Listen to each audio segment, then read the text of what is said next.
Esta fin de semana o Taboada recibía a visita do Dubra. Foi un partido no que todos tiveron ocasións. O encontro estivo moi igualado, pero unha vez máis apareceu Guerreiro que con 4 goles fusilou o Dubra.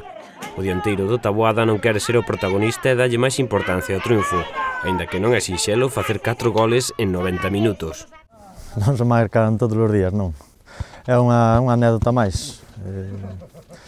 O caso é contribuir ao bon facer do equipo e conseguir esos puntos que é o primeiro, dos goles que dan no segundo plano.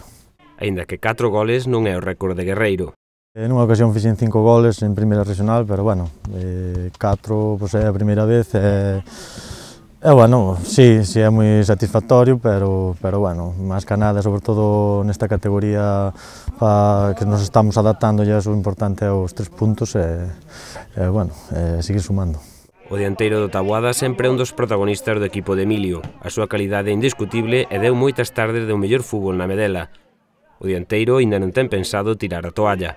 Se nos van respetando as lesións, pois bueno, seguiremos tirando do carro e senón, pois, oye, se toca parar, pois hai que parar, pero mentre se poda, pois, axudarnos en todo o que poidamos ao equipo e bueno, a ver se podemos manter a categoría que é o que nos propoñemos. Pois agardemos que as lesións non cheguen e poidamos ver a este gran xogador aportando espectáculo e puntos para o Taboada, moitas máis tempadas.